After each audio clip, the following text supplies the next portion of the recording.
one. It's always Okay. a stranger. First off, who is our first time meeting us today? Awesome. Good. Who's a returner? Me. Yeah. We got some OGs. in They here. get all the high appraisals. Yeah, and then I can't tell online who is, but we got a lot of people online. All right. which Who is has good. been an agent less than 5 years? Or less than 3 years? Okay. For you guys. You got it. And your, how would you, if your client said, is this a bedroom or is it a den? How would you say it's a bedroom or not? What does a bedroom mean? Oh, you're not asking OGs? A No. bedroom has a closet. You have to be under 3 years. Not in the real OGs. estate. A bedroom has a closet. I need that. A window. I have an Always the one answer. who wants to draw. Don't feel bad. I've got an app for it. Yes, you do. We keep it. So. I have an answer. So I know, for example, in Maryland, a bedroom does have to have a closet. It has to have one, period. In Virginia, it does not have to have a bedroom, okay?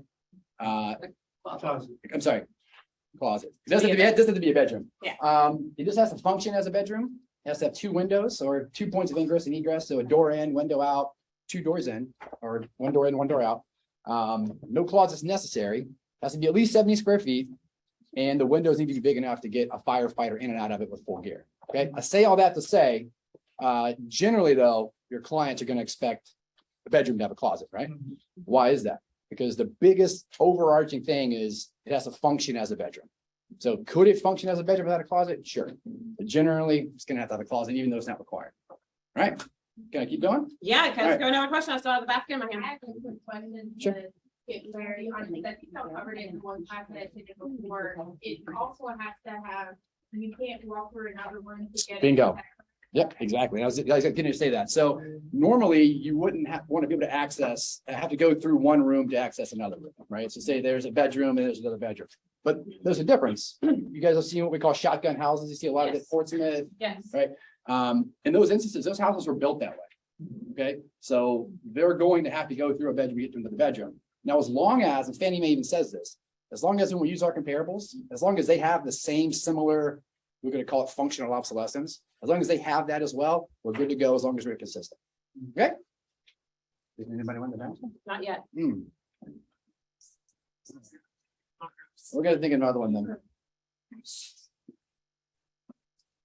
Does anybody have any questions on bedrooms, by the way? Right? Okay, cool. So I gotta think of another appraisal question. Okay, I'll ask a question about the 2 of you. Who can guess how long Chris and Britt have been married?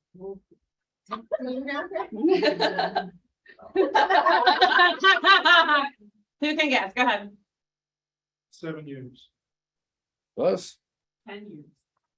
Close it. 12 years. No, it's not 10 years. How long we've been married? You did not get. I thought it was closest to. You did not get the fact. I'm sorry. You're definitely warmer. 11. I'm gonna go ahead and give it. Are we both in agreement? If that's what she said. 7 years. All right, so guys, real quick, while we're getting this set up, for those of you who we haven't met before, tell you a little bit about my background, where we came, while we're here today, how we got to the appraisal field. So prior to moving to Virginia Beach, we were both in Northern Virginia. I was a homicide detective there, and a SWAT sniper for 10 years. So it was a bit of a shock to go from that to working in real estate. But it's been, it's been perfectly natural progression. I still spend the entire day in my car, which is actually nice because I've got 4 kids at home. And I still go into houses, although I don't need a search warrant. Usually people are kind of excited to see me come. So this class has been through a lot of different iterations, and you guys have been to a bunch of them. I used to teach, it was just a straight PowerPoint, and I would just go through it and try to give you guys what I thought you needed. As time went on, though, I would do the PowerPoint, took an hour or so, and then we would spend an hour and a half just doing Q&A, answering questions. So as time's gone on, the PowerPoint now is only for reference, all right? So if there are any PowerPoint aficionados who are expecting a nice, long, boring PowerPoint, not today. So what we've started doing is just asking the brokers to shoot us the questions. Like, what are you guys looking at in the field? What are you dealing with? Okay. And by the way, awesome questions. Whoever's submitted one. These are some of the best ones we've had, and there's a lot of them that we get often. So I want to make sure y'all address my question. which one is yours? Mine. Mine is the one where when y'all are pulling comps, do y'all actually see the previous appraised value or the actual sold value? Fantastic question. Fantastic question, and very applicable given the market the way it's been. So the only people who have access to the appraisal are the client, just the bank. So the only values that we see are the values that are recorded by the city in the sale. So why is this important? All right, well, we all know that over the last year, not the past few months, but we saw these massive escalation clauses. Okay, so even though, let's say, a house we knew was on the market and was going to be listed and sold for, let's say, $850, and they put a $50,000 clause in it, right? Well, now that sale still registers as a $900,000 sale. Makes sense, even though they pay $50,000 in cash. And that's important to know because the appraisal probably didn't come in at 900, probably came in around 850-ish, right? So yeah, we don't get to see the recorded sales price. I mean, the appraised value, only the recorded sales prices. So, yeah. All right. So here's one we get a lot, and I get emails about this almost every day. So what's the difference between a conventional FHA and VA appraisal? So the actual appraisal process itself does not vary from market value, which would be like a pre-listing, divorce, estate case like that, conventional FHA, VA. The appraisal process itself is exactly the same. Okay. The only thing that is a little different for FHA and for VA are the inspection requirements.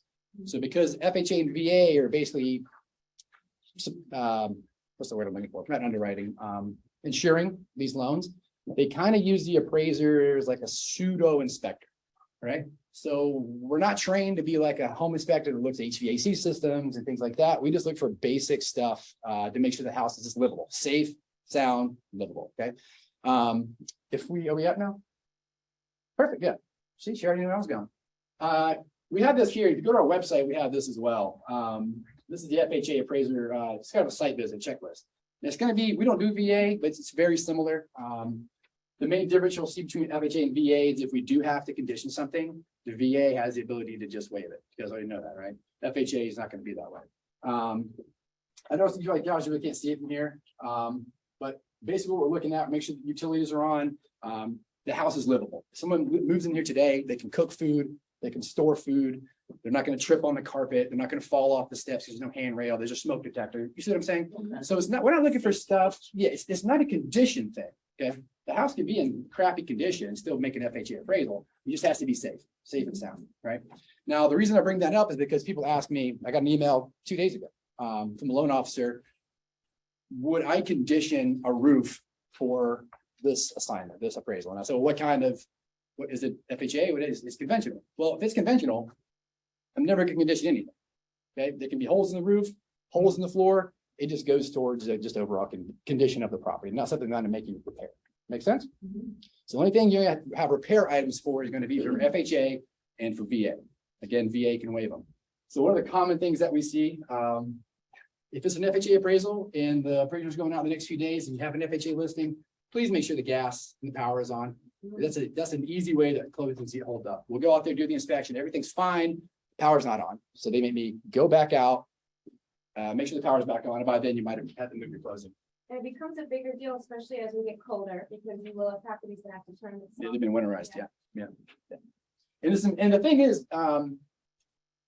when these things do get conditioned, so first off, it's rare that I condition a property. I really try not to. Okay, it's not because I'm trying to be like a crusader against FHA. It's just most of the time there are little issues that normally get handled before I get there. But if I take a picture of the back of the house and there's a missing handrail, the underwriter is going to see it. Okay, so it's not really me conditioning the property, it's them. Okay, officially that's my answer. It's not me. It's always the underwriter. It's always them. It's never me. But yeah, that's one that we see a lot, and it's generally just going to be attics and crawl space need to be open. We're just going to peek our head in there and make sure we don't see animal nest and holes in the roof or obvious mold, water damage, stuff like that. So if you guys want to go to our website, just you can print this off, you can give it to your clients. And this is basically the stuff that we're going to look at. And if you can take care of these things before we get there, much better. Now, Sure, it's VA beach appraisals. Jordan, do you want to write on that whiteboard right there? The marker is below the screen. I'll put it up there underneath. So yeah, so basically so as far as the difference between FHA, VA and conventional appraisals, again, the appraisal process is exactly the same. Nothing changes. All right. Sure. That's a great question. So normally the inspection time, so break down inspection and then the actual report completion.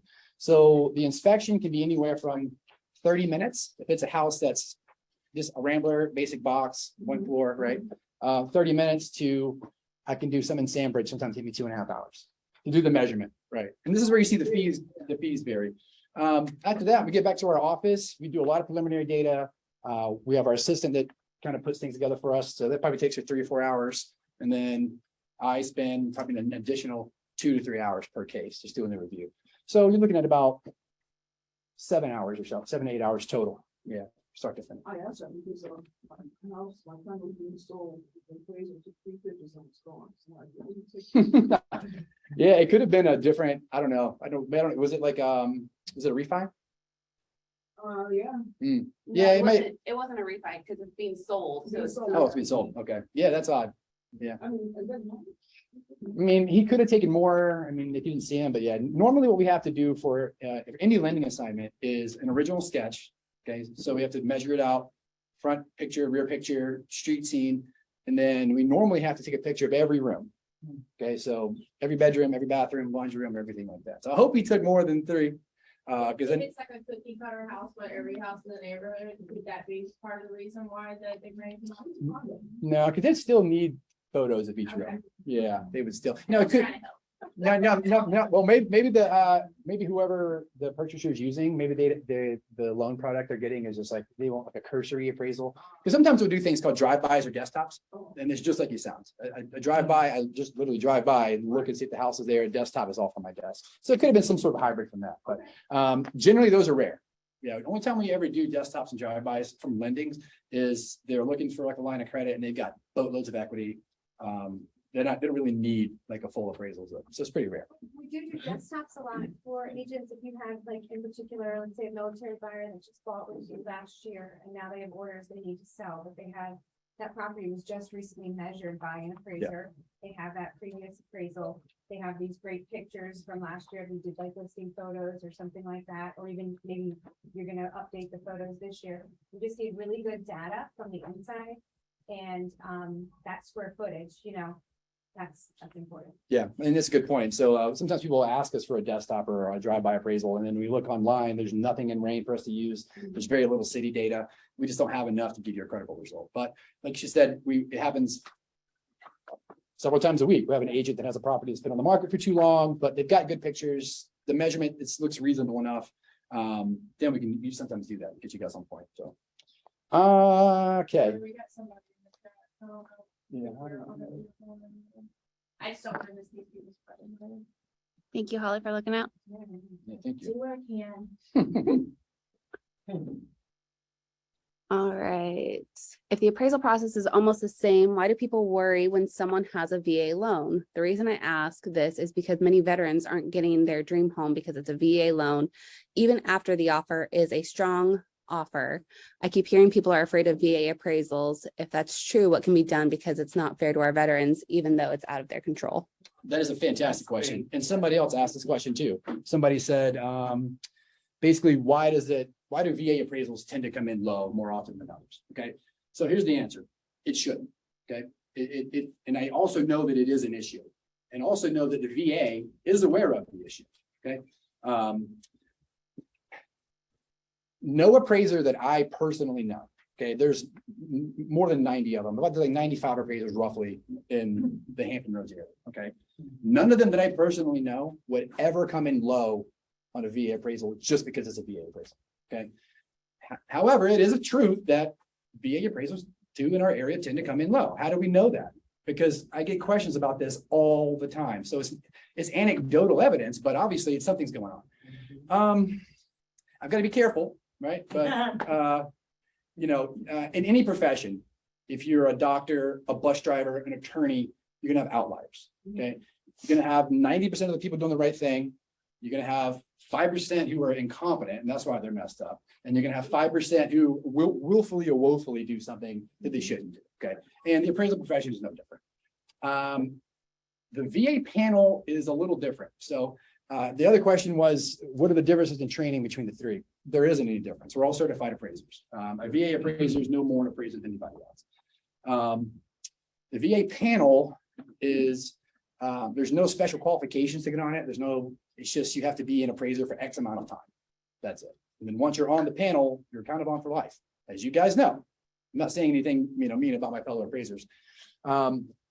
So when you get into that demographic of someone who's been getting VA cases fed to them for years and years and years and years and years, and that's all they do, you can kind of live in a bubble as an appraiser because you don't have to go talk to people.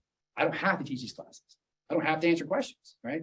And it's easy to hide behind that as an appraiser. It has to do with Dodd-Frank. We can talk about that.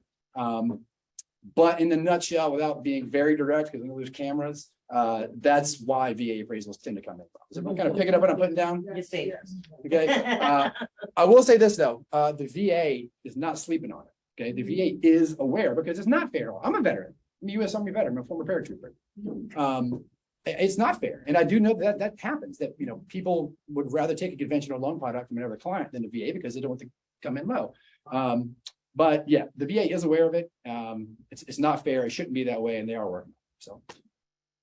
I'm like a VA spokesman. I don't even work for VA. I answer questions for them like twice. One bone I do have to pick with the VA panel is that they don't have veterans preference. Doesn't that seem odd? Any other job you get, they don't. Whatever. I'm busy anyways. Okay. What is a penalty for turning an appraisal in late?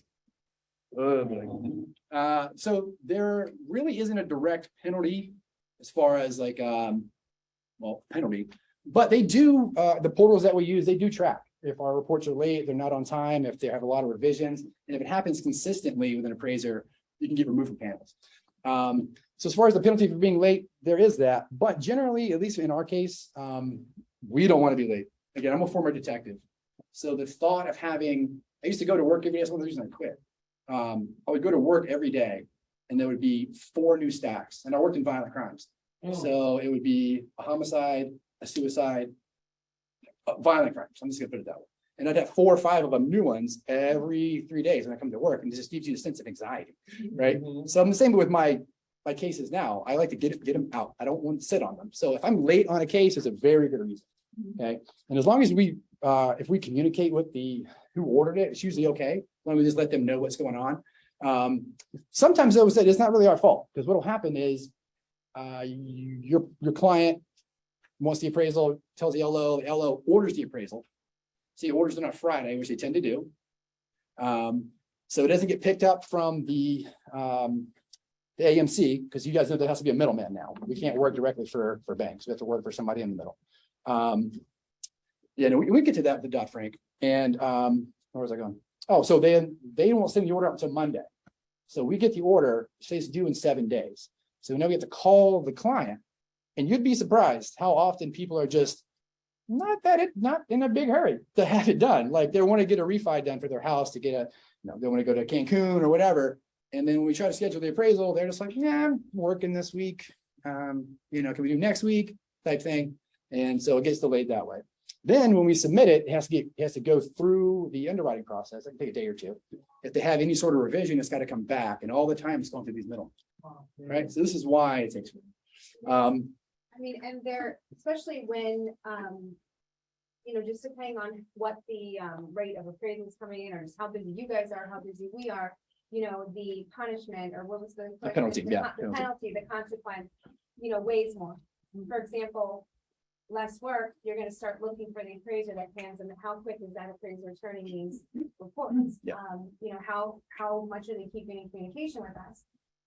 So it does there are definitely ways that things can be affected. We would assume that if any appraiser is handing in a report late, that it's for a good reason.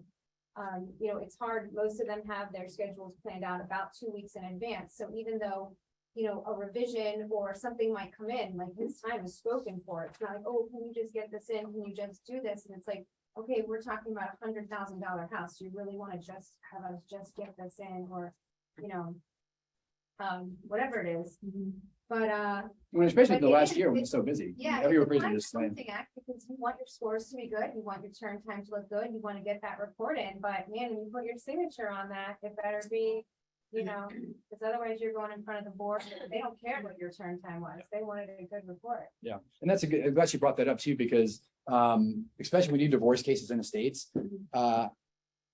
I thought when I left being a detective, because I hate testifying in court, I hate it.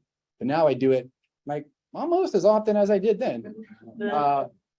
Although generally it's a lot, when I would testify as a detective, I was on the stand for like 3 hours getting grilled.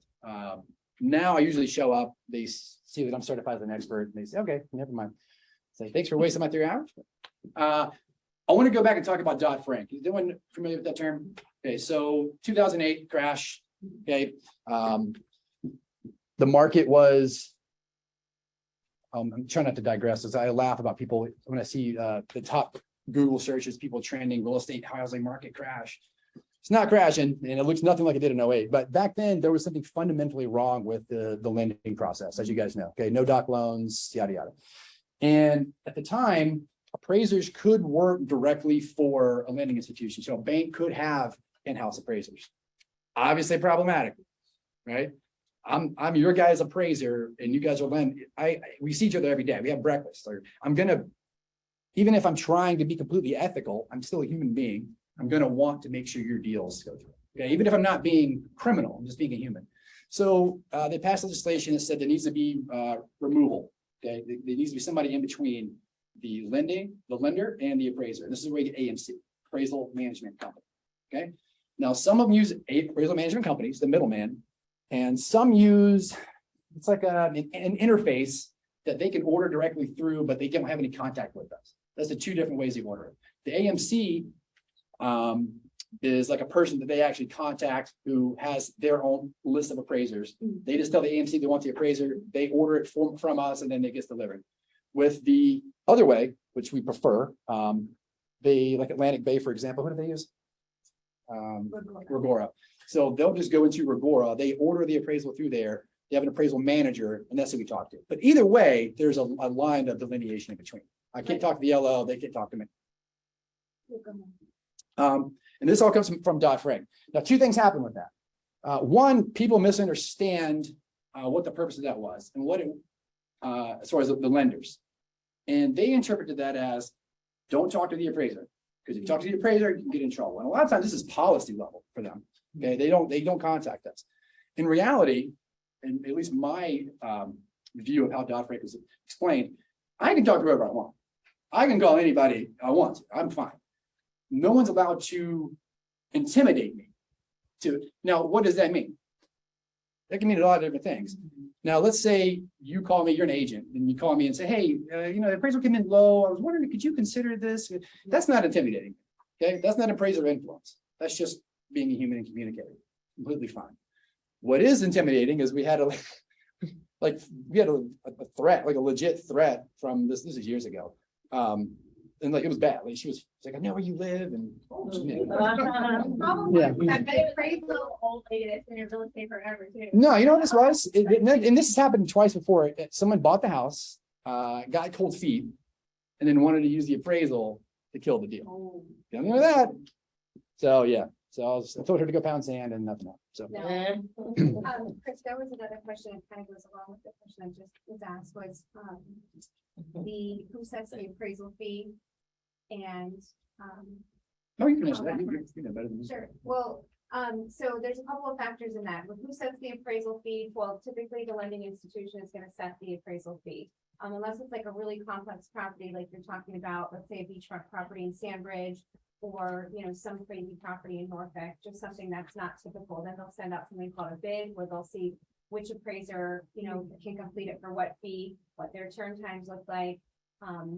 Some places are looking for the cheapest and the fastest, some people keep more tabs on their appraisers. It is a really, I know you guys always say this, but we totally have your back. If you can go local, it's more convenient than you really realize. It's just so good on so many levels.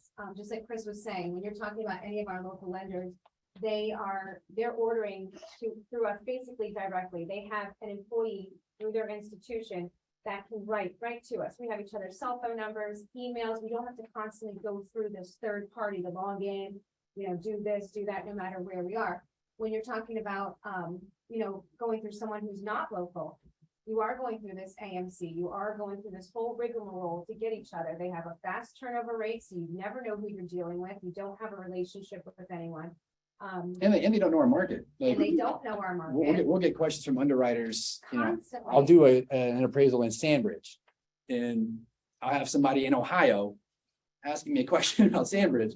So yeah, it's, Yeah, and they just, we know that those properties we can only get into on weekends usually, and they're like, we need this back by X amount of days. It's like, it doesn't matter, you can't get into the property, it's July, like, wait, you gotta go on Saturday between X time and X time. But the whole thing of it is too, is that the AMC does take a portion off the top. So let's say you have a $500 appraisal, depending on what the AMC decides, you could be looking at either a $400 fee, sometimes it's even $350 fee. So then you start thinking about who's gonna be your appraiser that's going to accept that. I know we don't accept that type of fee, but some places will, and so you just don't exactly know who you're gonna be getting on the other end. so what she's saying in a better way than I would say it is, we won't take cases at that fee because we're just too busy. So the people who can't take it with that fee, they're not busy, probably for a reason. You know what I mean? Why aren't they busy? Yeah. And They that's should for a be. And that's for a lending case, where there's more forms involved, you've got the underwriting, you have the revision, so, I mean, there's always wiggle room with like a market value case. Can I borrow your pen? Where it's just not as, market value would be something that's private, like something where you guys would be our client, or, a seller would be our client. They're not quite as complicated. Now this is a fun one that I've gotten a couple times, and sometimes the way this question gets asked like pisses me off. But this one doesn't. It was just straightforward. And this is a good one. Why do the appraisals almost always come in within $1,000 of the contract price? Everyone always thinks that, right? House sells for 350, magically appraisal 350. Why does that happen? Well, it's a very good reason why that happens. So you have to understand that. Agents are so good at our job. Well, a lot of times. I'm glad you said that, because in theory, that's what should happen, right? A good buyer's agent, a good seller's agent, they both pull comps, they both talk, they both look at the property. That's what's supposed to happen anyways, okay? Number one, thank you. That's what's supposed to happen. But also, but also look at what the purpose of the appraisal is, okay? Now, if you guys call me for a pre-listing on an appraisal, for a listing run, and I tell you the house is worth, I look at the market and I see, hey, I think you can get this much amount of money for the house, looking at historical data. Okay. For a divorce, I'm telling them basically what I think the house was worth without any sort of contract price, anything else as of a certain date. And that's the same for any other thing. With a lending appraisal, it's a little bit different, because what am I doing for the bank? When the bank is going to issue your client $500,000 to buy a house, the bank calls me to come out and do the appraisal. Why? What's the basic purpose? Guarantee their loan. They want to make sure that they're guaranteed. They want somebody to sue if this goes wrong. That's why they're paying me. Like, for real, that's why they're paying me. So if a house sells for $500,000 and I do the appraisal, I look at the historical data, and I see that the market supports a $500,000 price. What I'm telling the bank is, if this guy doesn't pay his mortgage, and this house goes up, you're going to get your money back. Okay. It doesn't behoove me to say this house is worth $530,000. Why would I do that? Because now what if this guy goes belly up? The market's now increased. House, which has happened, right? And now they go to put this house on the secondary market, back in the resale market, and that doesn't sell for that. Well, why did it sell? Why do you say 525? And now, see, it doesn't make sense to me to do that. What all I'm doing is guaranteeing that their loan amount, they're going to be able to recoup that. Does that make sense? Right. Okay. Now here's the fun one. When agents put in, and that's a clause, that they're going to go $15,000 over the appraisal, whatever. Okay. Why do agents do that? Because they think the appraisal is going to come in low. They think their client, and sometimes you guys know it. You guys know, you might even tell your client, hey, I think you're paying a little bit too much, but they really want the house. They say, fine, we'll go $15,000 over, right? Well, then when I come back in the appraisal, and it kind of comes in right at that number, that 15,000, sometimes 10, right? And the agent calls like, well, why did it come in right at that guaranteed price? So I ask them, well, why did you put the guarantee in? Right? Why did you put it in? You expected this to happen. right? And then they get their appraisal back and the client's like, I want that $5,000 for floors or for cat or whatever. So they start trying to ask for more money on the appraisal. So just understand, again, for a lending, it's not that we're hitting a number. That's what people think, that we're hitting a number. We're not hitting a number, okay? If it's a $500,000 sales price, if the market supports that, there we go. It's worth $500,000. It could be more. Now, I have had times, and you guys could maybe help me out on this because I've never worked on the agent side. Now, let's say you undersold a house. This happens. Okay. And I do the appraisal and I'm like, ugh, I should have been 550. I've seen it worse, 575. Okay. What does it look like now when the seller gets that? If they do get a copy of the report, they ever see it, and they're like, wait a minute, we left $50,000 on the table. Right, so sometimes I got to play that game too. Actually had that happen in Williamsburg. I represented the buyer, so it worked out quite nicely for us. Sure. But that listing agent really had that bad boy underlisted. Underlisted, it happens. But I mean, I understood why she did it too, because like I full conscious the same as she did. Sure. But it ended up working out where it appraised for a good chunk of change. Yeah. Where they went at least like 50 to 70,000 in equity. And you guys know pricing houses is hard. It's hard, you know? So yeah, that happens. It has happened a little bit less now as the market's cooled a little. I don't say the market's cooled, the market's normalized. Okay, it's just feeling like it did before COVID. Does anyone have any questions right now? Because this is you guys just jump in. If you have anything at all. So how, so my husband and I, we closed on our house in July and we built in North Carolina. And we did a smaller building, we bought it out there. We had an appraiser go out and he said he couldn't find the value. And it took us 2.5 weeks to fight him. And then he wouldn't go back out for a fund. He never told me he was going to the house, nothing like that. And I'm the buyer. Sure. But I'm also an agent. I'm an agent down there, so I know what I'm talking Sure. about. Okay. So he tried to fight with our lender, which was OPM, and say that, we weren't allowed to go with anybody else. His is the one that stuck. I was like, there's no way I'm gonna be upside down in my house. And I already knew because I'm in a development with 17 other houses and we were the cheapest house there because we bought the land with a smaller building. Sure. It took us about 3.5 weeks and we finally got another appraiser to go out. And we ended up having $220,000 worth of equity in the house because our loan was only for $540 for our house appraised for 7 something, Sure. 7 whatever. The first appraiser came in. The first appraiser said he didn't see the value at all. And he's not local, because I had that problem in North Carolina. No, too. he was a local guy. And this other girl was local too. Sometimes they can be too local. And he tried to. Yeah. Like, can they do that? Well, can they? Yes. Should they? No. Right. So one of the reasons I got into this, the reason I do this, we're very busy, right? I like to do this because I like to be a good ambassador for our profession. I really do. Because I know what people think we are, like curmudgeons, like Most people don't like talking to them. most of us don't. Oh, and I want to get back to that, why we don't. I don't want to forget about your question. The reason a lot of appraisers, because I was talking about the Dodd-Frank, right? So people, loan officers interpreted that, okay, I can't speak to the appraiser at all because I don't want to get in trouble. What appraisers took that as, oh, I know I can hide behind this and I don't have to really answer anybody's questions. I'm not gonna tell anybody to pound sand. And that's not always a good thing because if you do have an unfortunate incident like that, right? Again, remember, our profession is just like any others. There's outliers and there's average. You might have gotten an outlier, right? Because I sent him everything because I knew we had literally just had 2 houses sell. And ours, obviously, we did custom, so we had a lot of out-of-pocket expenses, so we had paid for all of our appliances, all this Sure, stuff. sure. And our house was literally almost the exact same square footage, floor plan, everything, but we had an extra bedroom, all this other kind of stuff, and I'm like, this just does not make sense, and the fact that he said, I'm not going back out for a final. I said, that's why you got hired. Like, Yeah. You already got paid Maybe you made it personal. the money for it, and then with him, so we had to pay, because we were supposed to close actually in May, and because of all this, it was just a catastrophe pretty much, and we weren't able to close in the middle of July. So OBM ended up eating it, and this appraiser, the second one, she got paid like $1,200 because It was a rush. it was a rush, we needed it done, and Yeah. it was over 4th of July weekend, and she called me, and she said, I just wanna let you know, like, he contacted me. He made it And personal. wanted to try and figure out, where I found my numbers and stuff, and she was like, I didn't have to look far, like, there were 2 that literally just sold in the neighborhood. Yeah. And even though it's not custom, it's still comparable by square footage, bedrooms, Sure. all that other kind of stuff. Sure. But I've never, That to me was my first, and I've done it for almost 6 years. I've never seen, especially living our personal Yeah, house. yeah. And What stinks did it happen on your personal house? yeah, and it was just one of those things where I've never, like, over $200,000, and you Sure. just literally were like, I couldn't find it out, I'm sorry. Yeah, and here's the thing, here's the problem with that is like, he's playing with your life, like your money. It's a big deal. This is why we take it seriously, right? We've never, when we come in, we come in low sometimes. It happens. Okay, it happens. Usually not that low. We usually really try. But even then, at least when I come in low, people know they're not being a jerk. They've usually been in one of my classes. They met me. I talked to them on the phone. Just sometimes the value's not there.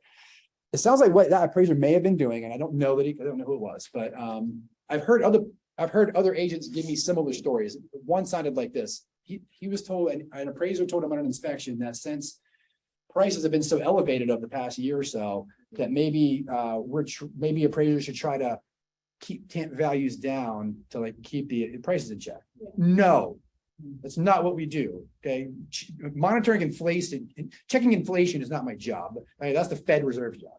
My job is just to interpret the data and just say what it is. So you're gonna sometimes run into some appraisers, again, they're the outlier, that have kind of a gatekeeping mentality.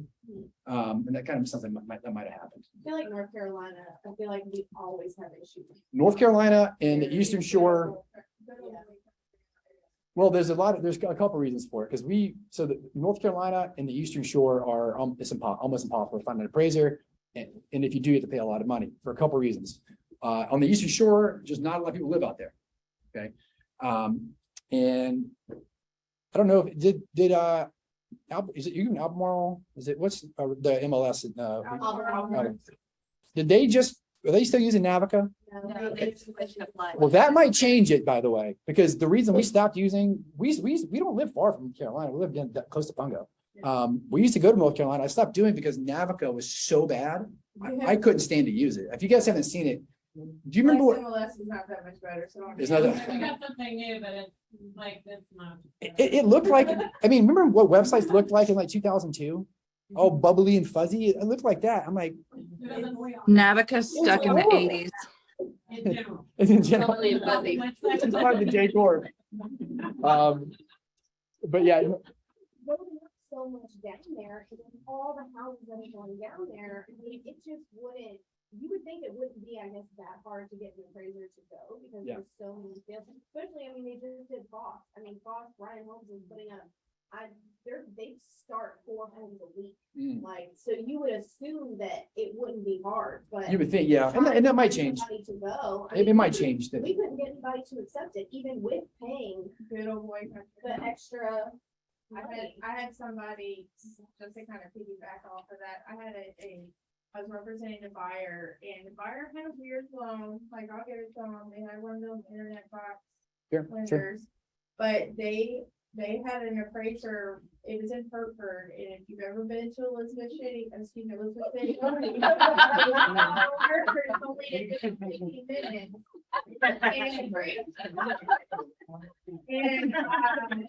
And they told me that the appraiser would go out there, they were having trouble getting an appraiser, because it's just too far, and I was like, what are you saying? There's actual appraisers in Elizabeth City that do Hertford on a regular, Sure. but they weren't in contract with those appraisers. Oh, on the panels. Yeah. Yeah, So yeah. because they were sending an appraiser from like an hour and a half away. Was it a local lender? No,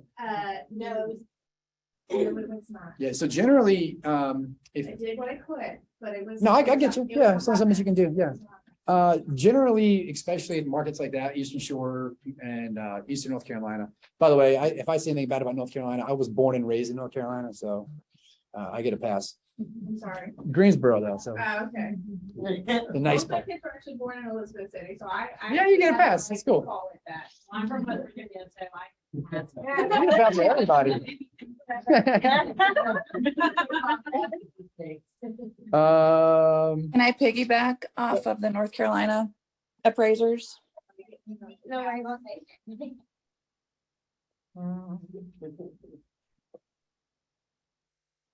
Okay, so do appraisers is gonna copy the contract? Yes, we do. Appraisers gonna copy the contract. It's important that we have to. We have to look to see if there are any concessions, what the price was, yada, yada.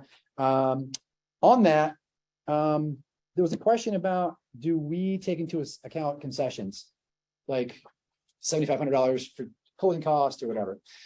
So appraisers are trained traditionally to subtract that from the value, okay? In practice, we almost never do. As a matter of fact, I never have, as long as it's within, like, say, 1 to 5%. Because prior to COVID and the craziness, 1 to 5% in closing costs was average, right? Would you guys agree? It wasn't a big deal. Like, it was just kind of a standard thing. So as long as within those parameters, we usually don't really take into account the concessions. What about like, I had an appraiser make the carpet a required repair because the carpet was just that damaged. Was it on an FHA?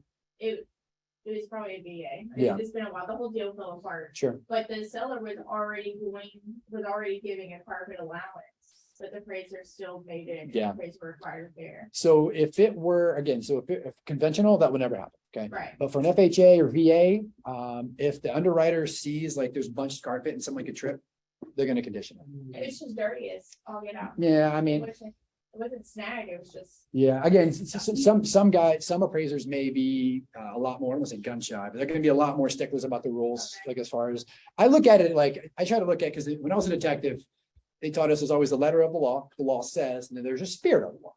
Okay, two different things. So there is the letter of the law as far as FHA conditions, and I'm officially stating that I do, I do go by the FHA guidelines, but I'm not insane. So even though the seller was giving money, it was Sure. still gonna end up being a problem. Yeah, and this happens sometimes with refis, FHA or VA refis.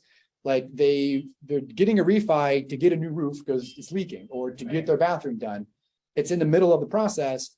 They get the FHA appraisal. Well, now it gets conditioned because the bathroom's not done. It's like, well, yeah, I know it's not done. I need the money from the appraisal to get the bathroom done. So that can happen. And it usually, but usually I just take some verbal judo to like get through the one Additional option. paperwork. Listen, if it's a VA loan, how do you appraise that? Let's say it's priced at 200,000 Mhm. and the buyer wants like a high closing cost, more than normal, 4 to 5%. Sure. You add the value to 208,000.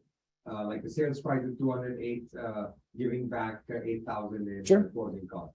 How would you or appraisers value that? So again, generally, again, if it's within 1 to 5%, we just want it all. Now, if it gets to be excessive, like say 5 to 10%, one, I have to ask myself, why is that happening? Okay, is the buyer just really cash poor? What's going on there? Generally though, if you ever run into a situation like that, at least if you can get in touch with the appraiser and you have some comps that are pushing to a higher value, really do that, because the appraiser might just assume that 1 to 5% is within standard range, and they wouldn't value that extra $8,000 on top of the 200. So you need to communicate that with them.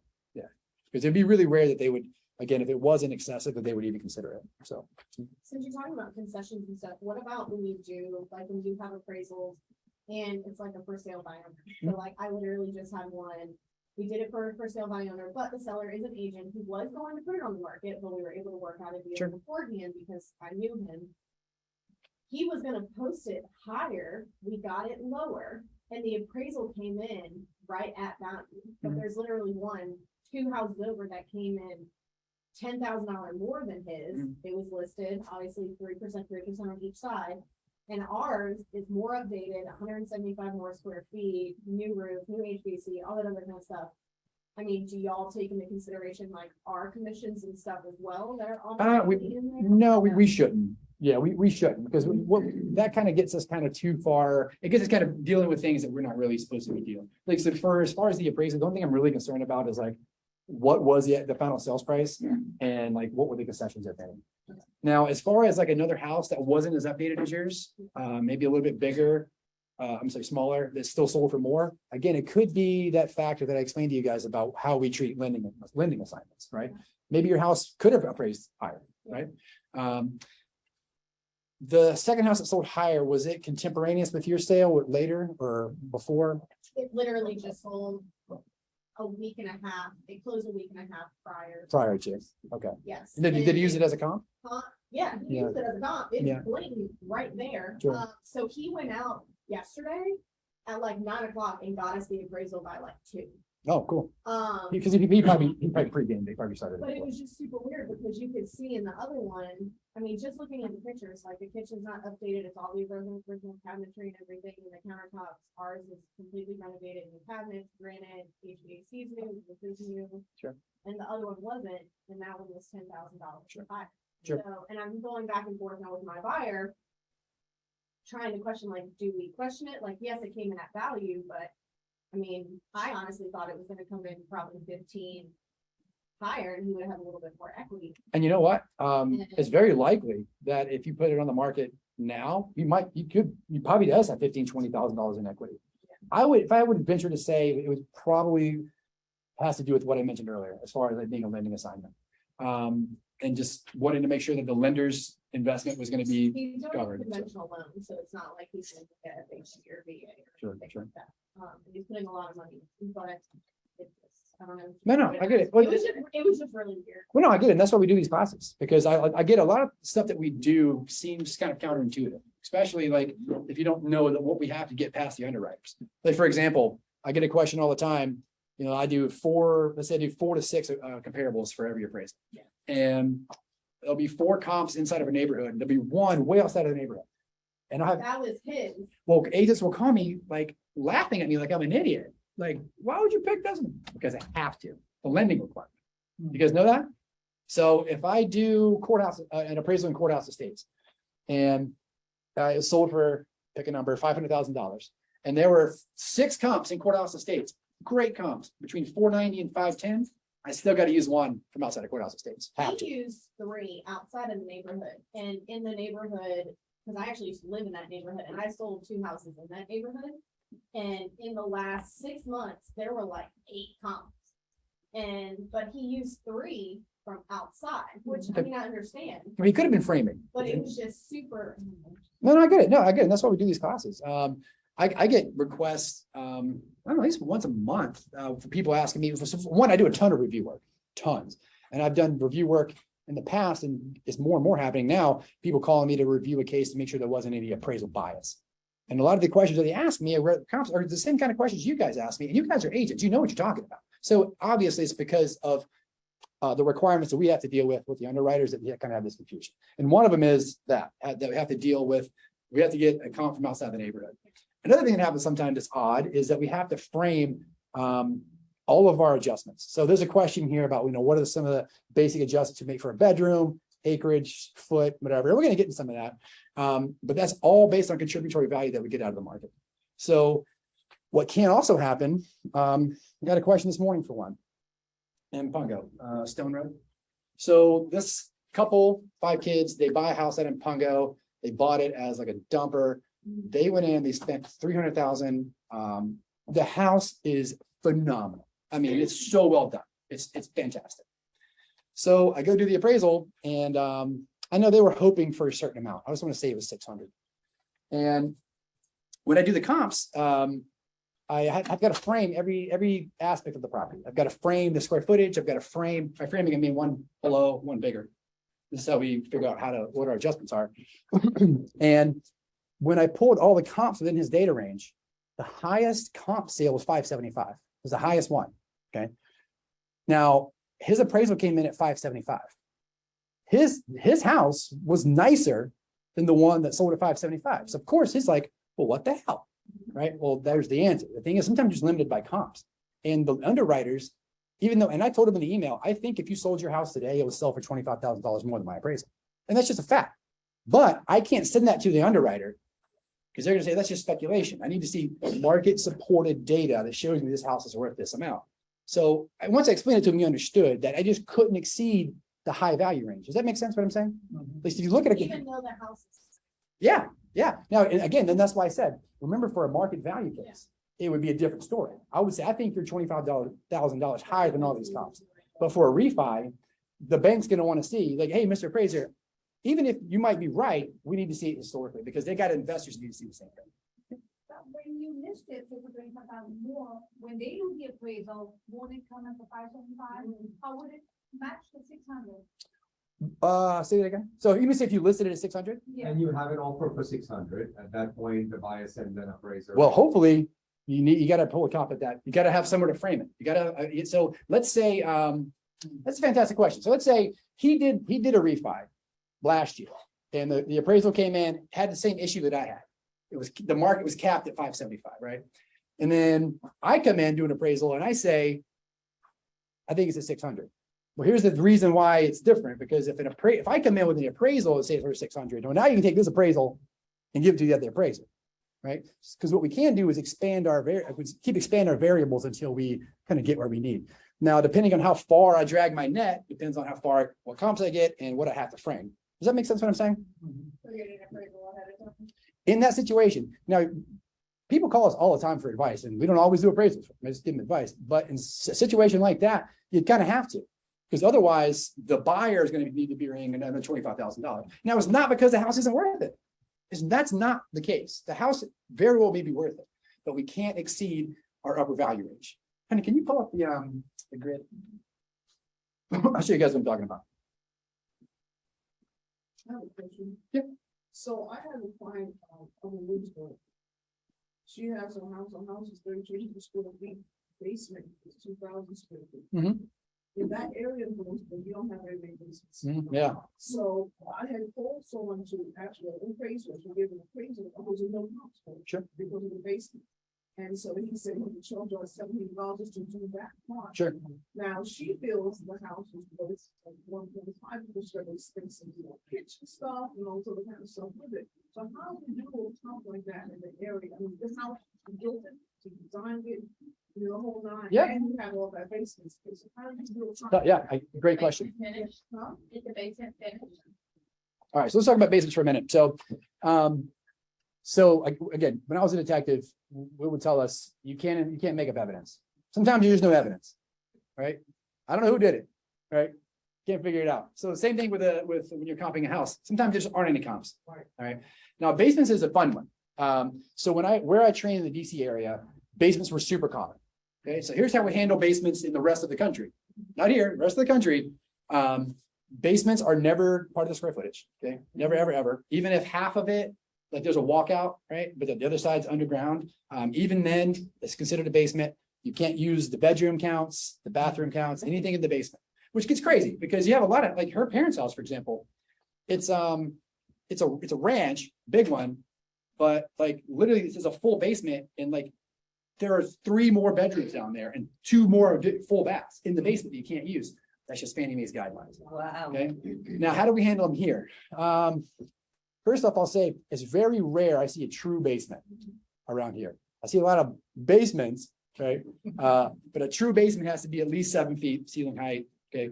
Now, when it's finished in DC or any other part of the country, we would still give value, even though you don't get value based on square footage of the basement, you still get value for the finishes in the basement. I'm just gonna throw out a round number.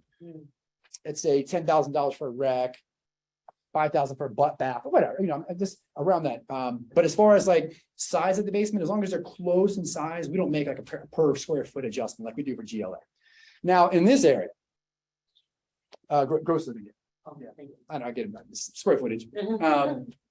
In this area, since we don't see them that often, you can do one of 2 things. What I would do, what I do with anything that's weird that I have to comp. The old idea that you can only go out a mile and only go back a year, that's not true. Okay, you go back out as far and back as far as you have to find the data that you need. Now, let's say I start off looking in Williamsburg and I go 1 mile, I go back 1 year, and I don't find anything with a basement. So I go 2 miles, nothing, 3 miles. Go distance before you go back in time. Why? That data is way more relevant than old data. Okay. So let's say now I'll go 5 miles, 7 miles, and there's just, especially in that price range. Let's say that's over $1 million house. Let's say I find a basement 3 miles away that's over $400,000. That's worthless to me. Okay, I can't use that to frame because the net and gross adjustments are going to be bananas. So you just might not have a comp. So what'll happen with that sense is it's just a feature as part of the house. So when you're pricing that house, you can't find anything with the basement. I'm not saying to ignore it, okay, because it is a feature of the house, but it's a feature of the house just like a gazebo and any of it. It's just a part of the house. Okay. She decided to go ahead and just keep it. Because she has some. Sure. We tried. No, it's hard, especially when you get to those like super complex properties and there's so many variables. I'd say 80% of the properties that we do appraisals pre-listing for, most of them are over 800,000, I would say. Because when you get to those higher price ranges, there's just so many variables, so many variables. Actually, another question from the chat. Oh, I didn't answer the question. It says this may be a hard question to ask, but I will ask it anyway. There is a small trend where we are seeing that homes owned by minorities are being valued much lower. And when they get another appraisal done, when the appraiser doesn't know the raise, the value of the home increases. Is that something you have seen or have experience with? I'm curious because there are issues when it comes to the minority groups. Sure. This is actually a great question. And have I had this question before? Several times. Yeah, several times. So here's how this works. I'm trying to think the best way to explain this. So USPAP, yeah, Uniform Standards for Professional Appraisal Practice. It's like this thick, it's huge. Okay. It handles appraisal bias in great detail and has for 30 years. I'm sure in some places in the country, I'm sure that's happened. There's been appraisal bias based on race, religion, sexual orientation, something like that. I'm sure that's happened. In the 6 cases that I've reviewed personally, I can't get into too many details because there's privacy laws. What appeared to be appraisal bias actually wasn't. It looked like it because of the other things that I mentioned. Appraisers grabbing comps from places you normally wouldn't think they would, but it's because it's a lending requirement. It has to do with either framing a subject or picking a comp outside of that immediate area, which we have to do. Okay. Now, that being said, I have heard of this happening, of course, and I can't speak for all the appraisers. I can only speak for myself. Okay. The way I perform an appraisal, it is impossible, and I mean this, it is impossible to be biased. Okay. Can you put that grid back up? I run my grids like a scientific experiment every single time. Okay. Now, as far as like, you have to understand too, does the appraiser, in order to have specific bias against that property, might have to know the sexual orientation, religious or racial background of all the people that the comps did, right? So I don't know that maybe they could, maybe they couldn't, but the way that I run, is this mine or the bad one? I have a bad one that I did a review, so this is mine. It's a good one. So the way that I run these, and we're going to talk about how I derive values. The way that I do this, it's so non-subjective that it's impossible for me to be biased. That's not to say other appraisers don't. They might. The best way to handle that, if I think that happens, call another appraiser, get an appraisal review. And if that doesn't get resolved, they just call the state board, have the state board do the investigation. I have heard that. It's my favorite friend of mine, is also regional to the south. Sure. And she said when she had purchased a house, wanted to sell a house, she took all pictures. Actually, I know the case you're talking about. Yeah. Now, here's the other thing that I've seen, and this has been the case with all the reviews that I've done for this, is in the first appraisal, let's say there were family pictures or stuff, whatever, the appraiser could distinguish the whatever feature about the family that he could, use. The thing is, though, in at least the case that I'm talking about, the appraisal that happened 6 months later, when there were no property, that was 6 months later. It's like, okay, well, we got to take that into consideration, right? And granted, there were pictures up in the house in one instance and pictures down in the other, and this might be a different case, but the one that I reviewed, 6 months had lapsed. So that was the real reason why the appraisal had shot up so much. Okay, again, not to say that it doesn't happen. I'm sure it does. I'm sure it does. But that's one of the. All right. I've got one more question that came up. Does a septic tank affect the price? Will they need a different appraisal based on septic versus city water? No separate appraisal. Could it affect value? Oh yeah. Depends on where it is. So if you're Pungo, Creeds, Western Chesapeake, a place where septic systems are fairly common, not a big deal. We just did a duplex, $1 million duplex in Virginia Beach. Yeah, you know what I'm gonna say, don't you? I don't know exactly which property. Most people don't even know about that. Yeah. But I'm like, wait, that's on a septic. Like, it's amazing. It's a beachfront property, beachfront duplex on septic. And from what I could tell, that was about a $250,000 ding Gain. Gain. Yeah, negative. Yeah. And that's not me saying, I think that's worth, that's $250,000. I got to that by doing this, okay? The houses that we were using, they were all trending around 1.2 million, okay? You just got like 3 extra chat messages off. Oh, 4 extra chat. You said something. Chat's blowing up. Hopefully good questions. 10 minutes already? Jeez. All right, what else should we get to now? Who was doing the? Okay, I'm Yeah. The Congo. So, any adjustment that I make, right? So this is usually, you guys have all seen the grid. What I'm doing is neutralizing the differences in the comparables to rectify my subject. Comp better subtract, CBS. The comp is better, I subtract money to neutralize it. So then that's how I figure out what these are worth. What the contributory value of the bathroom is. Square footage, yeah. So when I completely neutralize everything, every other duplex that we saw was trending around 1.2, and this one, 900. There was no other difference other than the fact that it was in a septic system. So that's what it is. That's not my number. That's a market derived number. Now, if you have, just to kind of go back to our situation where you have a basement that as a feature versus an actual comparable, how much value would you, I mean, if we could just kind of like flat. Yeah. How much value would you say that actually gives For the basement? for the basement? If it's considered a feature, not actual, Well, that's a great question. And I can only derive that if I have enough data to derive it.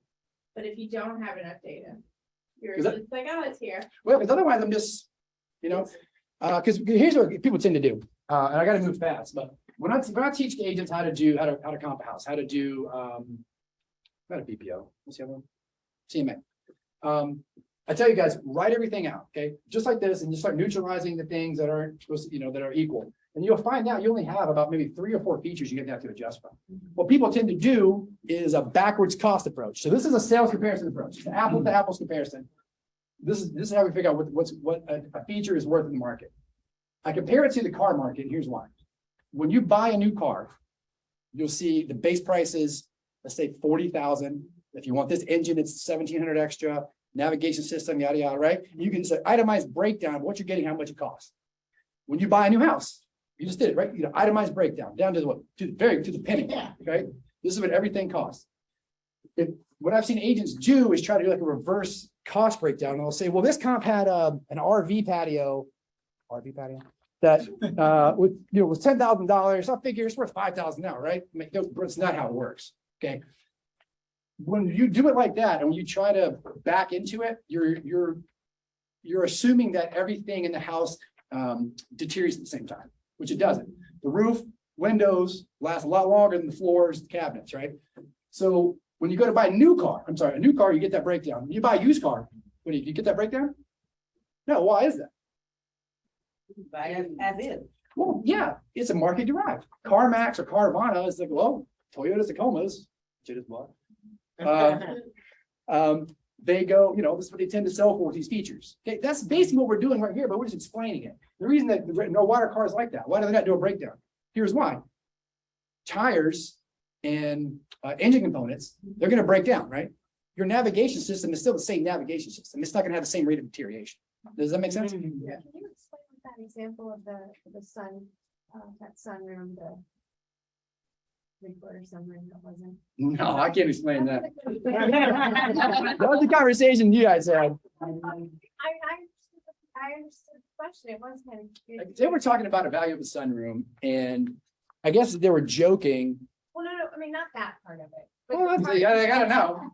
And the guy said something like, well, I use it 3/4 of the year, so I get 3/4 of the value. And then I said, you thought he was joking. She's like, yeah, ha, ha, ha. He wasn't joking. He thought that's how it worked. So we had to have the conversation. But more so about how you were explaining, because he was really focused on making that into square footage. Yeah. Can you explain that? Yeah, so he had, this is $1 million house that needed to be gutted. So whoever is gonna buy this house is gonna drop $200,000 to $300,000 in it immediately. On deep water, what's that? No, close. What was it? Was it Lincoln? I won't say what area it was. But anyway, so he had this idea in his head that if I increase the square footage, I increase the value of my house. Okay. Not really. So he had, I want to say it was a 500 square foot sunroom. So he was gonna pay $5,000, put a mini split in there, and his mind is, well, now I'm getting an extra 500 feet, okay? Doesn't work that way. Here's why.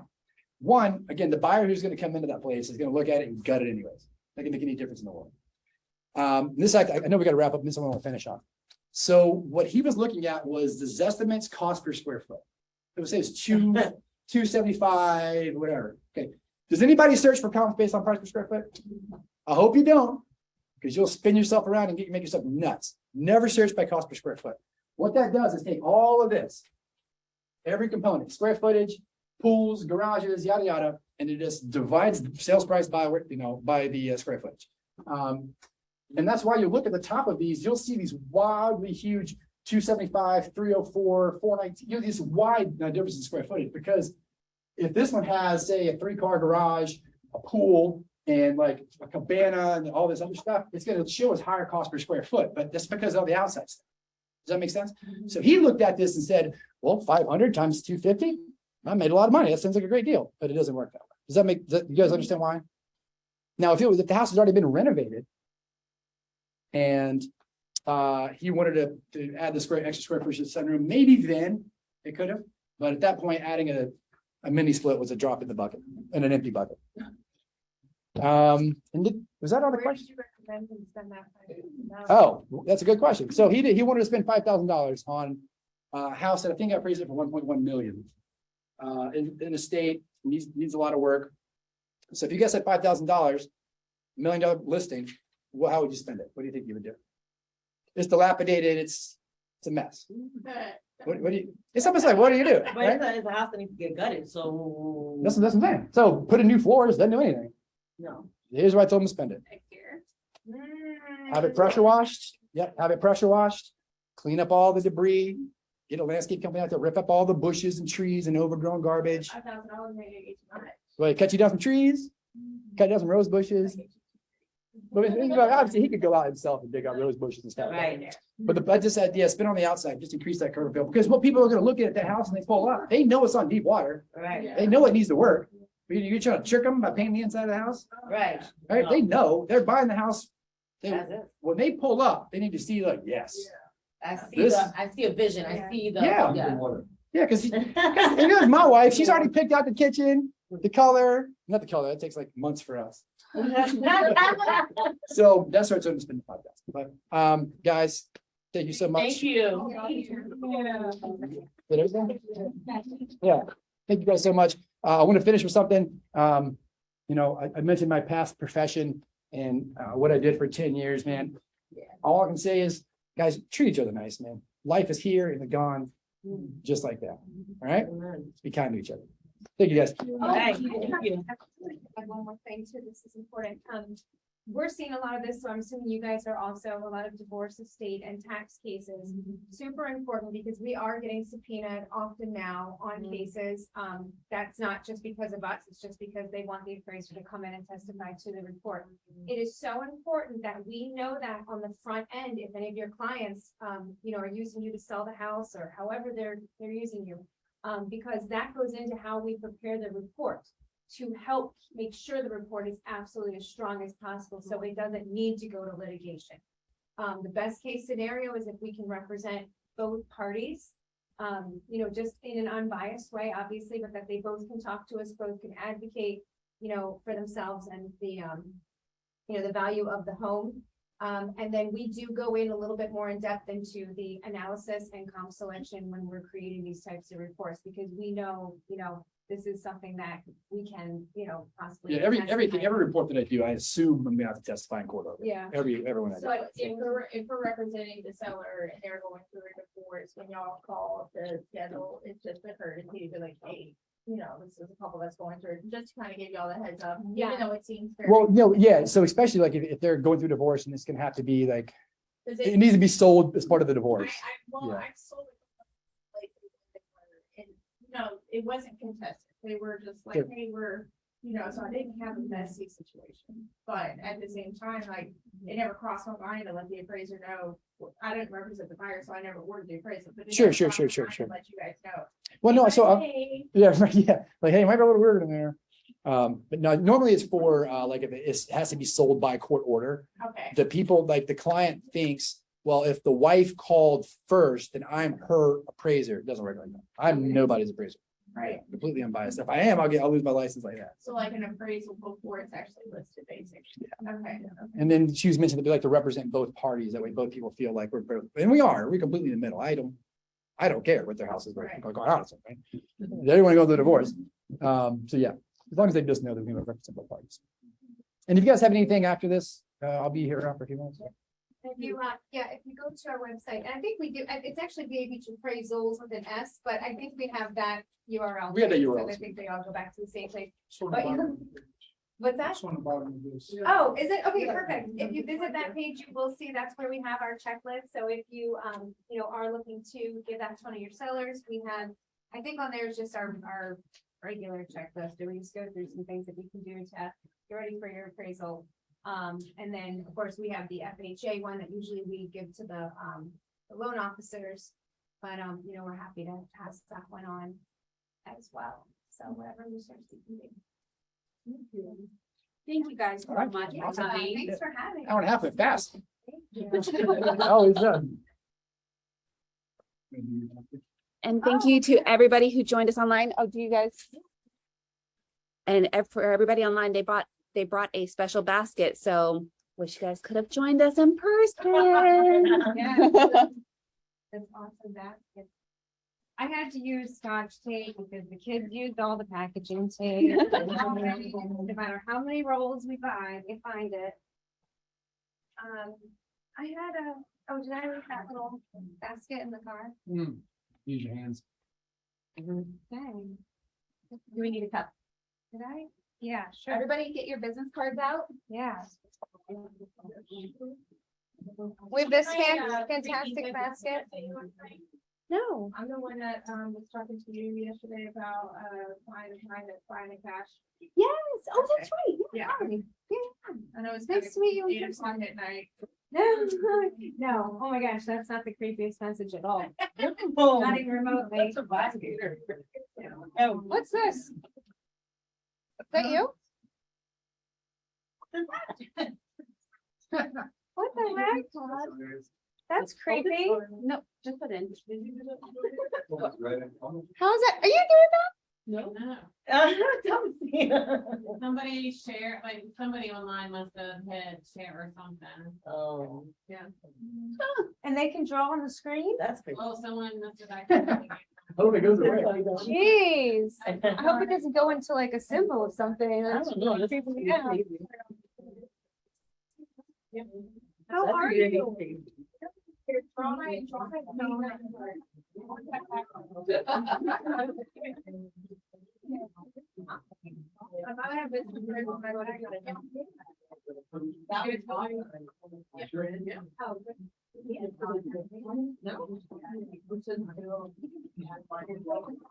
They should send it to.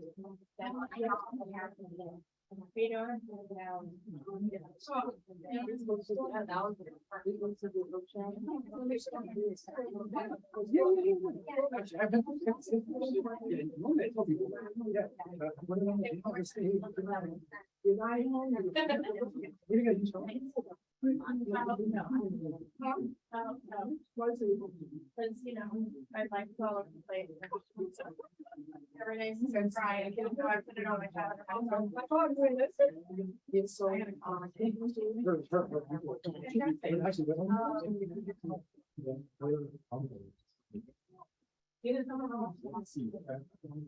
Actually,